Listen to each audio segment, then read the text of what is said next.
Dhanik Bharat educational institutions inter IIT JEE NEET admission open. రాజధాని ఆంధ్రుల రాజధాని ఇప్పుడు అమరావతి అనేది తీర్మానం కూడా అయిపోయింది, కేంద్రం కూడా ఓకే చేసిందన్నమాట. అంటే మీరు కూడా అమరావతి ఆంధ్ర రాజధాని అమరావతి పైన మీరు కూడా ఒక పుస్తకం రాశారు. ఆంధ్రుల రాజధాని అమరావతిని అమరావతిగా రాజధానిని బలవంతంగా రుద్దుతున్నారు ప్రజలపై అని కొందరి వాదన. లేదు అమరావతి ముద్దు, ఆంధ్రుల రాజధాని అమరావతి ముద్దు అని కొంతమంది అంటున్నారు. ఈ రెండిట్లో మీరు రెండో దానికి కట్టుబడి ఉన్నట్లున్నారు. ఎందుకు మీరు అమరావతి ముద్దు అని అంటున్నారంటే ఏం చెప్తారు? ఫస్ట్ పాయింట్ ఏంటంటే ఏది ముద్దు కాదు, అదేవిధంగా బలవంతంగా రుద్దకూడదు. ఓకే, ప్రత్యేకంగా ముద్దే ఉంది, మన రాష్ట్రానికి ఏది అవసరమో అది చేయాలంతే. ఓకే. పాయింట్ ఏమిటంటే 10 సంవత్సరాలు అయిపోయింది అమరావతి నుంచి రాజధాని నుంచి అనుకోని అయిపోయింది కదా. 10 సంవత్సరాలు సంవత్సరాల్లో ఉన్నాం. అయిపోయింది. 2015లో తీర్మానం జరిగింది అసెంబ్లీలో. అమరావతికి సంబంధించి ఏదైనా విమర్శలు అభ్యంతరాలు ఏమైనా ఉంటే ఆనాడే ఉండాలి. ఒకసారి అయిపోయిన తర్వాత, పెళ్లికి ముందే ఉండాలి. పెళ్ళి అయిపోయిన తర్వాత మళ్ళీ మొదలు పెట్టకూడదు వ్యవహారం అంతా. ఆనాడు ప్రతిపక్ష పార్టీ అంటే ప్రజల్లో రకరకాల అభిప్రాయాలు ఉండొచ్చు, కానీ మనకి అసెంబ్లీలో కదా ఫైనల్గా డిసైడ్ అయ్యేది. అధికార పార్టీ పెట్టింది అమరావతి అని. ప్రతిపక్షంగా ఉన్నటువంటి అప్పటి వైసీపీ నాయకుడు జగన్మోహన్ రెడ్డి గారు అసెంబ్లీలో ఇంకొంచెం ఎక్కువ చెప్పాడు అమరావతి గురించి. 30,000 ఎకరాలు ఉండాలి, నీళ్లు ఉండాలి అని ఆయనే చెప్పాడు. రాష్ట్రానికి మధ్యలో ఉండాలి, ఇట్లాంటివన్నీ కూడా. ఆనాడు కనుక ఇది కరెక్ట్ కాదు, దీనికి మాకున్న అభ్యంతరాలు ఇవి అని ఒక డిబేట్ని కనుక లేవదీసుంటే అది జస్టిఫైడ్. ఇవాళ 10 సంవత్సరాల తర్వాత అనేక అవాంతరాల తర్వాత పార్లమెంట్లో చట్టం కూడా చేసిన తర్వాత అమరావతిలో 50,000 కోట్ల రూపాయల అప్పులు తీసుకొచ్చి నిర్మాణాలు సాగుతున్న వేళ ఇంకొక ఇంపార్టెంట్ పాయింట్, ఇవాళ అమరావతిలో దాదాపు 8 సంవత్సరాల నుంచి ఆంధ్రప్రదేశ్ ప్రభుత్వం నడుస్తోంది, మర్చిపోవద్దు. అది ఆంధ్రప్రదేశ్ ప్రభుత్వాన్ని ఆ చంద్రబాబు నాయుడు గారి కూటమి ప్రభుత్వమే కాదు, అప్పట్లో తర్వాత వచ్చి జగన్మోహన్ రెడ్డి గారి ప్రభుత్వం కూడా అక్కడి నుంచే నడిపింది. ఓకే. ఇప్పుడు అమరావతి గురించి మాట్లాడినప్పుడు నాకు అర్థం కాదు, ఎప్పుడు జగన్మోహన్ రెడ్డి గారు ఎక్కడి నుంచి నడిపారు? ఏ సెక్రటేరియట్, ఏ హైకోర్టు? అమరావతే కదా. మా ముఖ్యమంత్రి గారి ఆఫీసు, మంత్రుల ఆఫీసులు ఎక్కడున్నాయి? బొత్స గారు ఎక్కడ కూర్చున్నారు? ఎక్కడ క్యాబినెట్ మీటింగ్లు పెట్టారు? అక్కడ అన్నీ ఉన్నాయి, నడుస్తోంది అప్పటి నుంచి. కాబట్టి కొత్తగా దీని గురించి చర్చ చేయాల్సిన అంశం కాదు ఇది. నెంబర్ 1 నా పాయింట్. నెంబర్ 2, ఇక అయిపోయిందా అమరావతి గురించి ఏం మాట్లాడడానికి లేదా అని అంటే కాదు. అమరావతి గురించి మీరు ఏం మాట్లాడొచ్చేవాళ్ళ అంటే, నిర్మాణం జరుగుతోంది, భారీ ఎత్తున నిర్మాణాలు చేస్తున్నారు. కొంతమంది ఇంత భారీ ఎత్తున ఉండకూడదు అంటారు, ఇంత భారీ ఎత్తున అవసరం అంటారు. అవన్నీ లెజిటిమేట్ క్రిటిసిజం. అది ఆ రకమైన విమర్శలు చేయొచ్చు. ఇంత పెద్దది ఎందుకు, ఇంత డబ్బు ఖర్చు ఎందుకు? లేకపోతే ఈ మధ్య 2వ దశ 3వ దశ అంటున్నారు ముఖ్యమంత్రి గారు. 2వ దశ 3వ దశ అవసరమా? ఇంత పెద్దది అవసరమా? లాంటి విమర్శలు చేయొచ్చు. లేకపోతే ఇంకొక విమర్శ విన్నా చాలాసార్లు, అదేంటి, అక్కడ కాంట్రాక్టర్లు దోచిపెడుతున్నారు, లేకపోతే అధికార పార్టీ వాళ్ళు దోచుకుంటున్నారు ఈ పేరుతోటి. ఎందుకంటే స్క్వేర్ ఫీట్ ఎంత రేటు, అంత రేటు. 3-4,000 సంబంధించి పూర్తి వివరాలు లేవు, కానీ మొత్తానికి విమర్శలు అయితే ఉన్నాయి. ఓకే కదా. ఆ రకమైన విమర్శలు సహేతుకం. అంతేగాని ఇప్పుడు మళ్ళీ కొత్తగా అసలు పెళ్ళే చేసి ఉండాల్సిందా అని ఇప్పుడు ప్రశ్నిస్తే, పెళ్ళి అయిపోయింది, పిల్లలు కూడా పుడుతున్నారు ఇప్పుడు. ఇప్పుడు అది కాదు, ఇద్దరు భార్యాభర్తలు సక్రమంగా ఉన్నారా, పెళ్ళి సక్రమంగా ఉందా, సమంజసంగా ఉందా అనే వ్యవహారాల గురించి మాట్లాడాలి. కానీ ఇప్పుడు కొత్తగా అసలు అమరావతి అవసరమా, అమరావతి కాదు ఇది ప్రత్యామ్నాయం, ఇది కాదు అది ప్రత్యామ్నాయం అని ఇప్పుడు మాట్లాడడం అది కరెక్ట్ కాదు. అమరావతి అనేది తెలుగుదేశం పార్టీ సృష్టి అంటారు కదా, అక్కడ అమరావతి ఎక్కడ ఉంది? అమరావతి అనేది వాళ్ళు క్రియేట్ చేసేదే కదా అంటున్నారు కదా. అవి పొలిటికల్ విమర్శలు, అట్లాంటివన్నీ. భ్రమరావతి అన్నారు ఒకళ్ళు, రకరకాల విమర్శలు చేశారు. కానీ పాయింట్ ఏమిటంటే, భ్రమరావతి అంటే అర్థం ఏంటి? అక్కడేమీ లేదని కదా. అక్కడేమీ లేదా? ఇప్పుడే చెప్పాను మీకు, ప్రభుత్వం ఎక్కడి నుంచి నడుస్తోంది? అమరావతి నుంచి. మరి ఎట్లా నడుస్తుంది? గాలిలో నడుస్తుందా? సెక్రటేరియట్ ఎంప్లాయీస్ ఎక్కడి నుంచి పనిచేస్తున్నారు? మంత్రులు ఎక్కడ క్యాబినెట్ మీటింగ్ పెట్టుకుంటున్నారు? హైకోర్టు వారు ఎక్కడి నుంచి తీర్పులు ఇస్తున్నారు? ఆల్రెడీ ఉన్నది అక్కడ.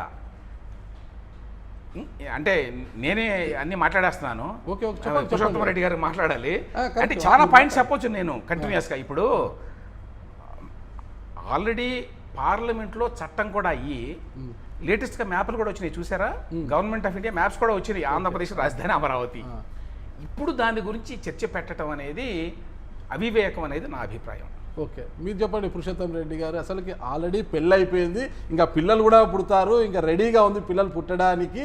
మరి ఇలాంటి సందర్భంలో ఈ చర్చ చేయడం అవివేకము అనేది కందుల రమేష్ గారు అన్న విషయం మీరు అన్నారు కదా. అసలుకి మాట్లాడి ఉంటే ఆ రోజే 2014 అసెంబ్లీలో రాజధాని అంశంపై తీర్మానం పెట్టాల్సి వచ్చినప్పుడే, చర్చ జరిగినప్పుడే మాట్లాడి ఉండాలి, ఇలా ఉంటే ఇలా బాగుంటుంది అనేసి.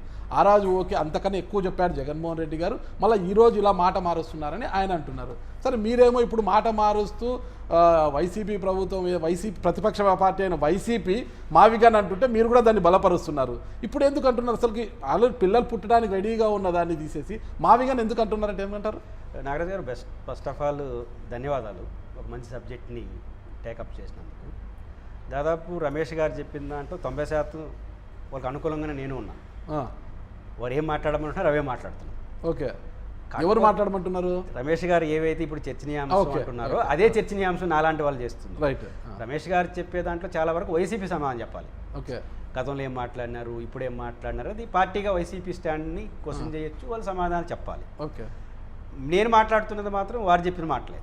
ఓకే, ఇప్పుడు నేను మొన్న మీడియా సమావేశంలో కూడా ఫస్ట్ నా వర్డ్ చేసిన మాట ఏంటంటే, మేము 2014-19 మధ్య రాజధాని ఎక్కడ ఉండాలనే చర్చ శివరామకృష్ణన్ కమిటీ రాష్ట్ర వ్యాప్తంగా తిరిగింది. అవును, ప్రభుత్వం చర్చ పెట్టింది. ఆ రోజు రాయలసీమలో రాజధాని కావాలని గట్టిగా మాట్లాడిన వాళ్ళు నేను ఒకటి. అది మా హక్కు, మా బాధ్యత. ఎందుకంటే రాజధాని ఎక్కడ ఉండాలని చర్చ పెట్టినప్పుడు మాకు కావాల్సిన అభిప్రాయం చెప్పాం. మీకు తెలుసు, గతంలో 3 years పాటు కర్నూలులో రాజధాని ఉండింది. కాబట్టి దాంతోపాటు శ్రీకృష్ణ కమిటీ విభజన సమయంలో వేసిన అంచనాల్లో రాయలసీమలో చెప్పుకోవడానికి ఒక నగరం లేదు, అన్ని గ్రామీణ వాతావరణం దాటిన పట్టణాలే, ఇంక్లూడింగ్ నేనున్న తిరుపతి ప్రపంచ ఆధ్యాత్మిక క్షేత్రం, ఈడ్చి కొడితే మున్సిపాలిటీ కన్నా ఎక్కువ లేదు. ఒక డబుల్ డక్కర్ బస్సు ఒకటి తీసుకొచ్చారు వైసీపీ గవర్నమెంట్, దాన్ని తిప్పేదానికి రోడ్లు లేవు. డబుల్ డక్కర్ బస్సు తిప్పేదానికి తిరుపతిలో, అలాంటి నగరంలో తిరుపతిలో ది బెస్ట్ నగరం. ఇరుకు రోడ్లు ఉన్నాయి, ఇరుగ్గా, ఇంకా దాని ఇంకేరే పదాలను వాడచ్చు. డబుల్ డక్కలు తిరగడానికి వీళ్ళే నగరం మా రాయలసీమలో పెద్ద నగరం. కాబట్టి కొత్త నగరం, కొత్త రాజధాని ఒకప్పుడు కోల్పోయింది. కాబట్టి చర్చనీయాంశం పెట్టినప్పుడు మాకు కావాలని అడిగిన మాట వాస్తవం, ఆ రోజు మాటే. జగన్ గారు ఆ రోజు అడగల రాజధాని రాయలసీమ కావాలని. ఒక రకంగా అమరావతిలో పెట్టుకోమన్నారు, 33 ఎకరాలు విజయవాడ చుట్టూ, ఆ చర్చ వారు చెప్పిన దాంట్లో వాస్తవం. మేము అట్లా అనలేదు. కాబట్టి ఆ రోజు మేము పర్ఫెక్ట్గా మాట్లాడాం. జగన్ గారు ఉన్నప్పుడు అదే మాట, ఇప్పుడు కూడా అదే మాట్లాడు. ఇప్పుడు నేను చర్చనీయాంశం చేసిన ఫస్ట్ పాయింట్, నేను తిరుపతి ప్రెస్ మీట్లో మేము రాజధాని కావాలని కోరుకున్న మాట నిజం. ఇప్పుడు అమరావతి రాజధానిగా గెజిట్ అయిన నేపథ్యంలో 12 సంవత్సరాలు అయిపోతుంది రాష్ట్రం ఏర్పడి. రాజధాని ఎక్కడ ఉండాలి అనే చర్చ ఇంకా ముగిసిన అధ్యాయం. ఓకే, ఇది రాయలసీమ ప్రజల తరపున చెప్పట్లా, ఏదో రాయలసీమ ఇంటలెక్చువల్ ఫోరంగానే చెప్తాం. మళ్ళీ నోడు చెప్పడానికని రాయలసీమలు చాలా మంది అనొచ్చు, నాలాగా పనిచేస్తున్నారు. నా వ్యక్తిగత అభిప్రాయం, రాజధాని ఎక్కడ ఉండాలనే ప్రశ్న ముగిసింది. ఇప్పుడు జరగాల్సిన చర్చ, ఎలాంటి నగరం నిర్మించుకోవాలి, ఏ రూపంలో నిర్మించుకోవాలి, రాజధాని వేరు, రాజధాని పేరుతో కొత్త నగర నిర్మాణం వేరు. ఓకే, రెండు కలపకూడదని నా అభిప్రాయం. నేను మాట్లాడుతున్నది రాజధాని పైన కాదు, ఎలాంటి నగరం కావాలి, ఆ నగరానికి మనకు ఎంత కెపాసిటీ ఉంది, ఒకవేళ నగరం నిర్మించినా అది సస్టైనబుల్ అవుతుందా, విజయవాడ గుంటూరు లాంటి నగరాలున్న ప్రాంతంలో దాంతో సంబంధం లేని ఒక కొత్త నగరం సాధ్యమా? దానికి మూలం నాకున్న పరిమిత జ్ఞానంతో ఆంధ్రప్రదేశ్, భారతదేశంలో చండీగఢ్, నయా రాయ్పూర్, నోయిడా, లవాసా, దాంతోపాటు నేనున్న తిరుపతి నుంచి పర్ డే కడపలో ఉద్యోగం చేసే వాళ్ళు 500 మంది తిరుపతిలోనే ఉంటారు. కడప ఒక జిల్లా హెడ్ క్వార్టర్. కడపలో ఉన్న జిల్లా హెడ్ క్వార్టర్లో ఉద్యోగం చేస్తా తిరుపతిలో ఉంటారు. తెల్లారితో తిరుమల ఎక్స్ప్రెస్ ఎక్కుతారు, సాయంత్రం తిరుమల ఎక్స్ప్రెస్ వచ్చేస్తారు. ఇక్కడ నాకు దోచరించిందంటే తిరుపతికి అలవాటు పడినోడు కడపలో ఉండడానికి కూడా ఇష్టపడట్లేదు. తిరుపతిలో 2000 మంది ప్రభుత్వ టీచర్లు ఉన్నారు.